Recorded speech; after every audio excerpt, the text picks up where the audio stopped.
الحمد لله رب العالمين والعاقبة للمتقين والصلاة والسلام على رسوله النبي الكريم وعلى آله وأصحابه وأهل بيته وأزواجه وذرياته أجمعين. أما بعد فأعوذ بالله من الشيطان الرجيم. بسم الله الرحمن الرحيم. إنا أنزلناه في ليلة القدر وما أدراك ما ليلة القدر ليلة القدر خير من ألف شهر تنزل الملائكة والروح فيها بإذن ربهم من كل أمر سلام هي حتى مطلع الفجر. صدق الله مولانا العظيم وصدق رسوله النبي الكريم.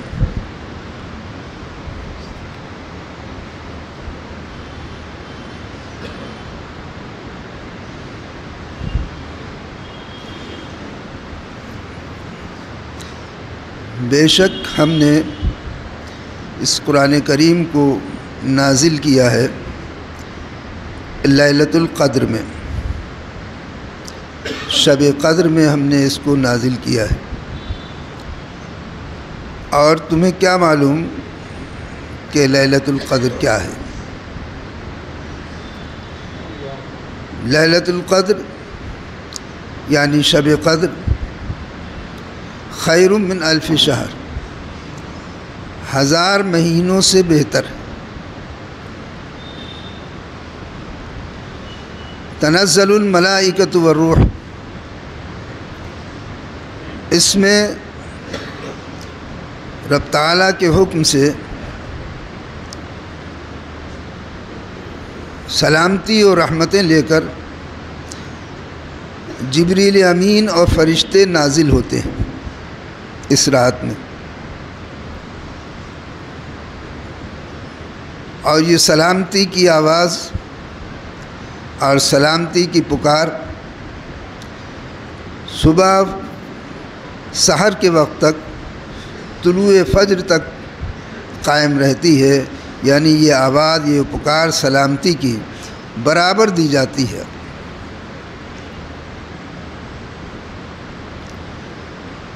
رمضان المبارک، جس کے بارے میں قرآن کریم نے فرمایا تھے کہ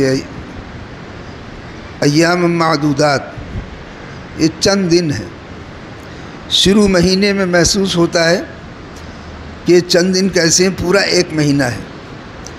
لیکن جب مہینہ آخر ہوتا ہے تو محسوس ہوتا ہے کہ واقعی یہ تو چند دن تھے جن کا پتہ ہی نہیں چلا.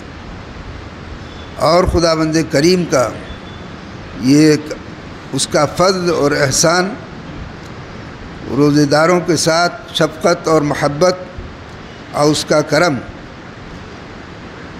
کہ اس مہینے میں اس نے شروع سے اور اب تک اور آخر تک ایسا موسم فرما دیا کہ جس میں رمضان المبارک کے روزے رکھنے کا احساس بھی نہیں ہو رہا. یہ اس کے فضل و کرم کی بات ہے. رمضان المبارک کے جو ایام تقسیم کیے تھے حضور اکرم صلی اللہ علیہ وسلم نے کہ اولہ رحمۃ واوسطہ مغفرۃ وآخرہ عتق من النار، کہ پہلے 10 دن رحمت کے اور درمیان کے 10 دن مغفرت کے اور آخر کے 10 دن خداوند تعالیٰ کی طرف سے دوزخ سے آزادی کے. یہ اب اخیر عشرہ ہے، آخری موقع ہے. پھر سال بھر تک یہ برکتیں اور یہ رحمتیں حاصل نہیں ہوں گی، اور نہیں معلوم کہ آنے والے سال میں کون اس کو پائے گا اور کون اس کو نہیں پائے گا. اس لیے جو وقت گزر رہا ہے اسے غنیمت سمجھنا چاہیے اور اس کی قدر کرنا چاہیے. یہ قدر کی راتیں ہیں، یہ فضیلت کی راتیں ہیں، یہ عبادت کی راتیں ہیں، یہ اللہ کو راضی کرنے کی راتیں ہیں، یہ خداوند تعالیٰ سے گناہوں کی معافی چاہنے کی راتیں ہیں، یہ دوزخ سے آزادی کی راتیں ہیں.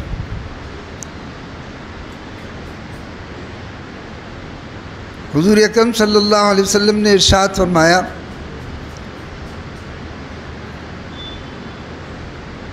کہ جب پہلی رات آتی ہے اور پہلا دن آتا ہے تو خداوند تعالیٰ اپنے بندوں کو دوزخ سے آزادی عطا کرنا شروع کر دیتا ہے، گناہوں کو معاف کرنا شروع کر دیتا ہے، اور ایک ہفتے تک، ایک جمعے تک جتنے معافی دیے جاتے ہیں بندے، جمعہ جب آتا ہے تو اس پوری تعداد کے برابر خداوند تعالیٰ اپنے بندوں کو معاف کر دیتا ہے، اور پھر ایک ہفتے یہی سلسلہ چلتا ہے، اور پھر اگلا جمعہ جب آتا ہے تو اس میں خداوند تعالیٰ اپنے بندوں کو جتنی تعداد 15 دن میں ہوئی ہے اتنے تمام لوگوں کی تعداد کے برابر اس جمعے میں معاف فرما دیتا ہے، اور پھر یہ سلسلہ معافی کا چلتا رہتا ہے، اور جب اگلا جمعہ آتا ہے تو اس میں خداوند تعالیٰ جتنے معاف کیے جا سکتے ہیں ان کی تعداد کے برابر پھر جمعے میں معاف کیا جاتا ہے، اور پھر اگلا جمعہ جب آتا ہے تو پھر خداوند تعالیٰ کی طرف سے پھر اتنی ہی تعداد میں اپنے بندوں کو وہ معاف فرماتا ہے۔ تو یہ اس کی رحمت قریب سے قریب ہوتی جاتی ہے، زیادہ سے زیادہ ہوتی جاتی ہے۔ یہ اخیر عشرہ ہے، یہ خداوند تعالیٰ کی طرف سے رحمتوں کا، مغفرت کا اور دوزخ سے آزادی کا راستہ ہے۔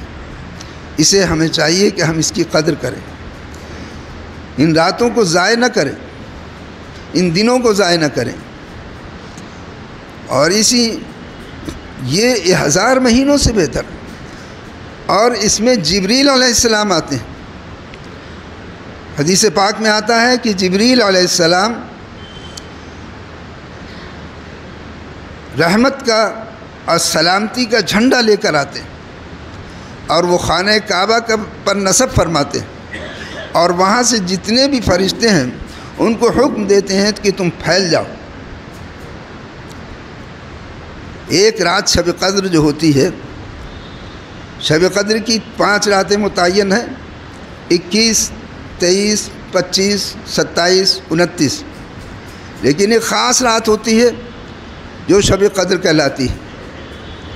اس رات میں جبریل علیہ السلام اپنے فرشتوں کو اپنے ساتھ لے کر آتے ہیں، اور خانہ کعبہ پہ جھنڈا نصب کر کے فرشتوں سے کہتے ہیں کہ تم جاؤ، ساری دنیا میں پھیل جاؤ، اور جہاں جہاں خداوند تعالیٰ کے بندے اس کے ذکر میں، اس کی فکر میں، اس کی عبادتوں میں مشغول ہیں، ان سے ملاقات کرو۔ وہ فرشتے پھیلتے ہیں گناہگار بندوں سے جو اللہ سے اپنی مغفرت طلب کر رہے ہوتے ہیں، ذکر کر رہے ہوتے ہیں، عبادتیں کر رہے ہوتے ہیں، وہ ان سے ملاقات کرتے ہیں۔ بزرگان دین نے اس کی ایک پہچان بتائی، لیکن وہ پہچان ہم جب ہی کر سکیں گے جب ہم خداوند تعالیٰ کی ذکر و فکر و عبادتوں میں مشغول ہوں گے۔ اگر روٹی سالن میں لگے رہے تو وہ وقت بھی گزر جائے گا، پتہ ہی نہیں چلے گا۔ ہم تو نہاری روٹی توڑتے رہیں گے، قورمہ بریانی کھاتے رہیں گے، معلوم ہوا کہ فرشتے آ کے چلے بھی گئے اور ہم روٹی نہاری کے نوالے میں لگے رہے۔ یہ وہ کوئی اچھا عمل نہیں ہے۔ کھلانا بہت اچھا ہے، لیکن عبادتوں میں خلل بھی ڈالتا ہے۔ یہ اس سے احتیاط کرنا چاہیے۔ مساجد کے اندر بھاری کھانا کھانے سے نیند بھی آتی ہے، سستی بھی آتی ہے، لیکن لوگ یہ نہیں سمجھتے ہیں، صرف اپنے ثواب کو دیکھتے ہیں کہ ہمیں ثواب مل جائے گا، اور اس کا جو 2 گھنٹے کا ثواب ہے وہ غارت ہو رہا ہے، اس کا پتہ نہیں۔ 2 گھنٹے عبادت کرے گا، 11 بجے تراویح سے فارغ ہونے کے بعد آپ نے کھانے پہ لگا دیا، 12-1 بجے تک وہ لگا رہا، 12 ساڑھے 12 بجے تک کھانے میں ہی لگا رہا۔ اب اس کے بعد اسے تھوڑی سستی آئی، اس بیٹھا کچھ پڑھا، 2 بجے کے بعد پھر شروع کر دیا کہ اب کھاؤ، اب پھر وہ کھانے میں لگ گیا۔ تو کس وقت عبادت کرے گا؟ اللہ کی بارگاہ میں کس وقت بیٹھے گا؟ جو اصل وقت مانگنے کا ہے، 3 بجے کا وقت، 2:30 بجے سے 3 بجے 4 بجے تک جو وقت ہے، اصل خداوند تعالیٰ سے گڑ گڑانے کا، رونے کا وقت ہے، اس کی بارگاہ میں سر بسجود ہونے کا وقت ہے۔ وہ وقت ہم اگر کھانے پینے میں ضائع کر دیں گے تو یہ کوئی ہماری عقل مندی نہیں ہے۔ اسی خاص طور پہ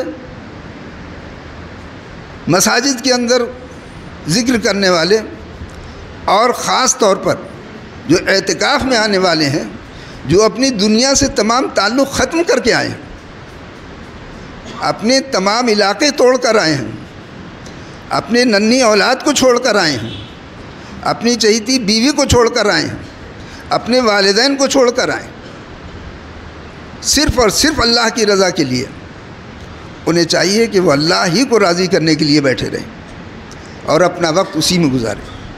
یہی عقل مندی ہے، یہی سمجھداری ہے۔ یہ بڑا قیمتی وقت ہے، نہایت قیمتی وقت ہے۔ یہ وقت پھر بار بار نہیں ملتا۔ رمضان المبارک میں حدیث پاک میں آتا ہے کہ رمضان المبارک میں اعتکاف کرنے کا اجر 2 مقبول حج اور 2 عمروں کا ثواب ملتا ہے۔ مقبول حج کے بارے میں تو پتہ نہیں، کہ عبادتوں کے بارے میں یہ نہیں معلوم کہ مقبول ہوں گی نہیں ہوں گی۔ اللہ اپنے فضل و کرم سے جس عبادت کو چاہتا ہے مقبول کر لیتا ہے، لیکن آپ نے فرمایا کہ 2 مقبول حج اور 2 عمروں کا ثواب ملتا ہے جو رمضان المبارک میں اعتکاف کرتا ہے۔ تو یہ اعتکاف خداوند تعالیٰ کی بارگاہ میں آ جانے کا نام ہے۔ یہ اتنا بڑا عمل ہے کہ ایک آدمی کے اعتکاف کرنے سے پوری بستی کو گناہ اس کے سر سے اتر جاتے ہیں، ورنہ اگر بستی میں کوئی بھی نہیں بیٹھے گا تو ہر شخص گناہ گار ہوگا۔ کچھ چیزیں ایسی ہی ہوتی ہیں، انہی میں اعتکاف بھی ہے، نماز جنازہ بھی انہی میں ہے، مسجد کی اذان بھی اسی میں ہے، باجماعت نماز بھی اسی میں ہے، کہ اگر بالکل نہیں ہوگی تو سب گناہ گار ہوں گے، اور چند لوگ آگے پڑھ لیں گے تو سب کے اوپر سے ایک فرض ادا ہوتا ہے، پھر اپنی اپنی نماز پڑھیں۔ نماز جنازہ کا بھی یہی ہے کہ اگر کوئی ایک شخص نماز پڑھ لے گا، جنازے کی ایک شخص بھی نماز پڑھ لے گا تو سب کے اوپر سے وہ گناہ ختم ہو جاتا ہے، اور اگر اپنے بھائی مومن کا جنازہ کسی نے بھی نہیں پڑھا تو سب گناہ گار ہوتے ہیں۔ یہ فرض علی الکفایہ کہلاتا ہے کہ فرض تو ہے لیکن ایک کے ادا کرنے سے سب پر سے اتر جاتا ہے۔ تو یہ اتنا بڑا عمل ہے، یہ سنت کفایہ ہے، سنت مؤکدہ علی الکفایہ ہے اعتکاف۔ بہت قیمتی وقت ہے، اور انہی اوقات میں، انہی ایام میں شب قدر بھی آ جاتی ہے۔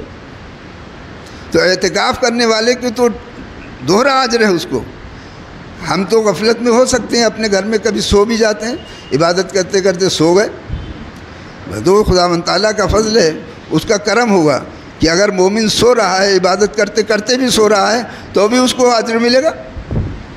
لیکن جو اجر اعتکاف میں بیٹھنے والے کو ملے گا کہ وہ بیدار ہو رہا ہے، اس کی شب قدر کہیں نہیں جاتی، وہ تو بیٹھا ہی اللہ کے گھر میں ہے۔ فرشتے وہاں تو آنا ہی آنا ہے، فرشتے ان سے ملاقات کرنا ہی کرنا ہے۔ اور بزرگان دین نے اس کی ایک پہچان بتائی۔ یہ پہچان میں یہ عرض کر رہا تھا کہ یہ پہچان کیسے ہوگی؟ پہچان جب ہی ہوگی جب آپ ذکر میں، تلاوت میں، درود پاک میں، جس عبادت اور ذکر میں ہوں گے، یہ اسی وقت ہوتی ہے۔ اور وہ پہچان یہ ہوتی ہے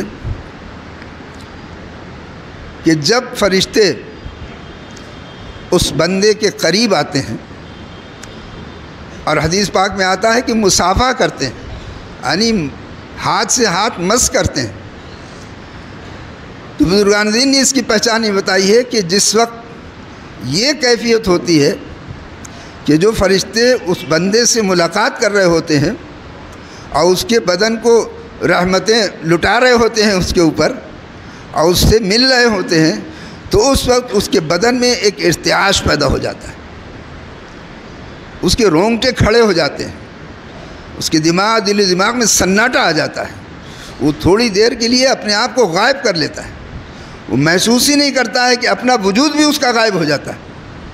فرشتوں کی آمد اور ان سے ملاقات، اس پر یہ اثر ہوتا ہے اس بندے پر۔ یہ پہچان بتائی ہے کہ جس لمحے یہ کیفیت تمہاری ہونے لگے عبادت کرتے کرتے کہ اس وقت تمہارے دل و دماغ میں سناٹا آ جائے، تمہارے رونگٹے کھڑے ہو جائیں، اس وقت تم دعا مانگو، جو دعا کرو گے وہ قبول ہو جائے گی۔ تو رحمت کا تقاضا ہے، یہ اخیر عشرہ ہے، ہر شخص کو چاہیے چاہے وہ اپنے گھر میں ہو یا اپنی مسجدوں میں ہو، جہاں بھی ہو، اپنے اس وقت کو ضائع نہ کرے۔ اور یہ خداوند تعالیٰ کا کتنا بڑا فضل اور کرم ہے کہ اس نے ہمیں شب قدر عطا فرمائی۔ ایک مرتبہ ایک حدیث پاک بیان کر کے بات پوری ہوتی ہے، ٹائم پورا ہو رہا ہے، کہ حضور اکرم صلی اللہ علیہ وسلم ایک مرتبہ مغموم بیٹھے ہوئے تھے۔ رب تعالیٰ نے کہا کہ جاؤ جبریل، جاؤ دیکھو کہ میرا محبوب غم میں کیوں ڈوبا ہوا ہے، کس فکر میں ہے۔ جبریل علیہ السلام آئے کہ رب تعالیٰ سلام عرض کرتا ہے اور فرماتا ہے کہ تم کس غم میں ڈوبے ہوئے ہو۔ آپ نے فرمایا کہ میں اس غم میں ڈوبا ہوا ہوں کہ پچھلی امتوں کو ہزار دو ہزار سال کا وقت دیا گیا عبادت کرنے کا، میری امت کا تو وقت بہت کم ہے، تو میری امت اس اجر و ثواب کو کہاں پہنچ سکے گی جنہوں نے دو ہزار سال تک عبادت کی ہوگی۔ پچھلی امتوں کو ہزار دو ہزار سال تک لمبی عمر دی گئی تھی۔ تو آپ نے فرمایا، جبریل علیہ السلام نے فرمایا کہ خداوند تعالیٰ کی طرف سے یہ پیغام ہے، آپ خوش ہو جائیں، یہ آپ کو پیغام دیا گیا ہے آپ کی امت کے لیے کہ ہم نے ہر سال ایک رات ایسی رکھی ہے کہ جس میں وہ عبادت کر لے گا تو 1000 مہینوں سے بہتر اس کو اجر ملے گا۔ 1000 مہینوں سے اجر ایک رات میں کرے گا، جس کو 10 راتیں مل گئیں تو اس کا اجر کہاں پہنچے گا۔ میں کہ آپ کی امت کا اجر و ثواب بڑھانے کے لیے خداوند تعالیٰ نے یہ انتظام فرمایا ہے۔ آپ خوش ہو گئے، اللہ کا شکر ادا کیا۔